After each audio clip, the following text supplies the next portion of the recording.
Go ahead. Okay, it's a Polar Express. On Christmas Eve, many years ago, I lay quietly in my bed. I did not rustle the sheets. I breathed slowly and silently. I was listening for a sound a friend had told me I'd never hear. Ringing bells of Santa's sleigh.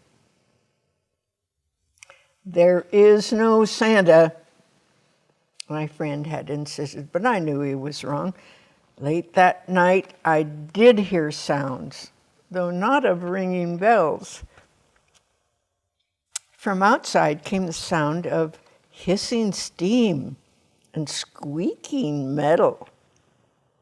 I looked through my window and saw a train standing perfectly still in front of my house. It was wrapped in an apron of steam. Snowflakes fell lightly around it. A conductor stood at the open door of one of the cars. He took a large pocket watch from his vest. And then he looked up at my window. I put on my slippers and robe, and I tiptoed downstairs and out the door. "All aboard!" the conductor cried out. I ran up to him. "Well," he said, "are you coming?" "Where?" I asked. "Why, to the North Pole, of course," was his answer. "This is the Polar Express." And I took his outstretched hand, and he pulled me aboard. The train was filled with other children, all in their pajamas and nightgowns, and we sang Christmas carols and ate candies with nougat centers as white as snow, drank hot cocoa as thick and rich, and melted chocolate bars. Outside, the lights of towns, then villages, flickered in the distance as the Polar Express raced northward. Soon there were no more lights to be seen. We traveled through cold, dark forests where lean wolves roamed and white-tailed rabbits hid from our train as it thundered through the quiet wilderness. We climbed mountains so high it seemed as if it would scrape the moon. But the Polar Express never slowed down. Faster and faster we ran along, rolling over peaks and through valleys like a car on a roller coaster. The mountains turned into hills, the hills to snow-covered plains. We crossed a barren desert of ice, the great polar ice cap. Lights appeared in the distance, and they looked like the lights of a strange ocean liner sailing on a frozen sea. "There," said the conductor, "is the North Pole." The North Pole. It was a huge city standing alone at the top of the world, filled with factories where every Christmas toy was made. At first, we saw no elves. "They are gathering at the center of the city," the conductor told us. "That is where Santa will give the first gift of Christmas." And I usually tell Michael to be quiet about now. "Well, who receives the first gift?" we all asked. The conductor answered, "He will choose one of you." "Look," shouted one of the children, "there's elves." And outside we saw hundreds of elves as our train drew closer to the center of the North Pole. We slowed to a crawl, so crowded were the streets with Santa's helpers. When the Polar Express could go no further, we stopped, and the conductor led us outside. We pressed through the crowd to the edge of a large open circle. In front of us stood Santa's sleigh. The reindeer were excited, and they pranced and paced, and ringing the silver sleigh bells that hung from their harness.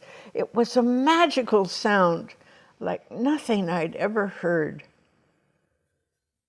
Across the circle, the elves moved apart, and Santa Claus appeared. Elves cheered wildly. He marched over to us and, pointing at me, said, "Let's have this fellow here." He jumped into his sleigh, and the conductor handed me up. I sat on Santa's knee, and he asked, "Now, what would you like for Christmas?"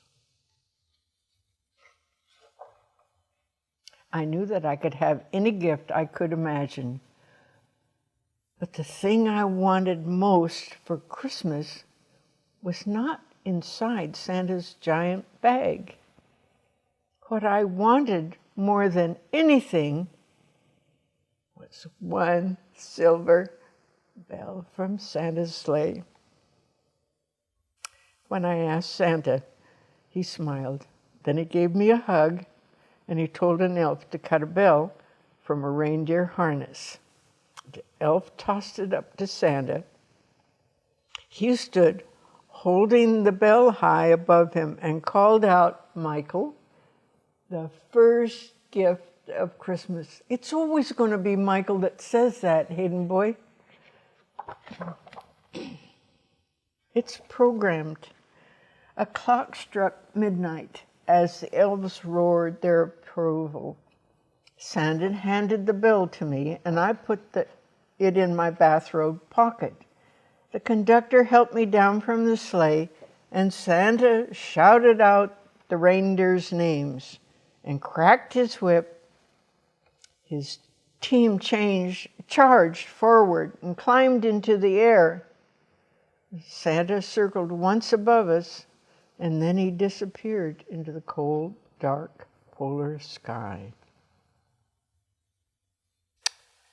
As soon as we were back inside the Polar Express, the other children asked to see the bell. I reached into my pocket, but the only thing I felt was a hole. I had lost the silver bell from Santa's sleigh. "Let's hurry outside and look for it," one of the children said. The train gave a sudden lurch and started moving, and we were on our way home. It broke my heart to lose the bell.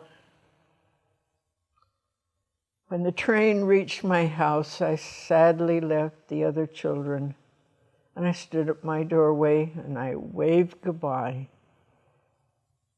The conductor said something from the moving train, but I couldn't hear him. "What?"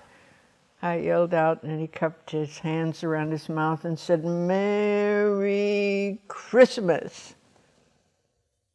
And the Polar Express let out a loud blast from its whistle, and it sped away.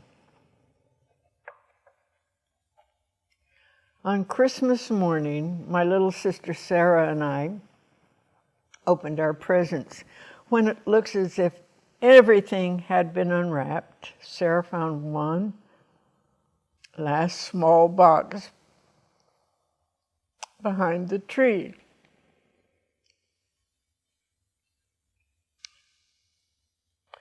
It had my name on it, and I'm not good at this part. You read it. It had my name on it. Inside was the silver bell. There was a note. "Found this on the seat of my sleigh. Fix that hole in your pocket." Signed, Mr. C. I shook the bell. It made the most beautiful sound my sister and I had ever heard. But my mother said,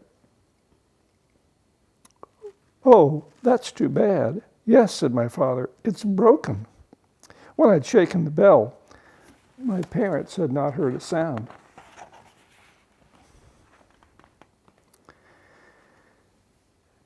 At one time, most of my friends could hear the bell, but as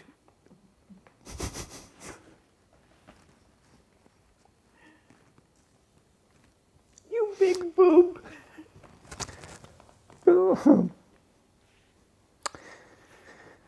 But as years passed, it fell silent for all of them.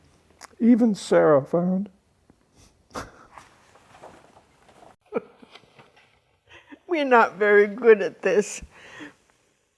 At one time, most of my friends could hear the bell, but as years passed, it fell silent for all of them. Even Sarah found one Christmas that she could no longer hear its sweet sound. And though I've grown old, the bell still rings for me as it does for all who truly believe. It's such a good story.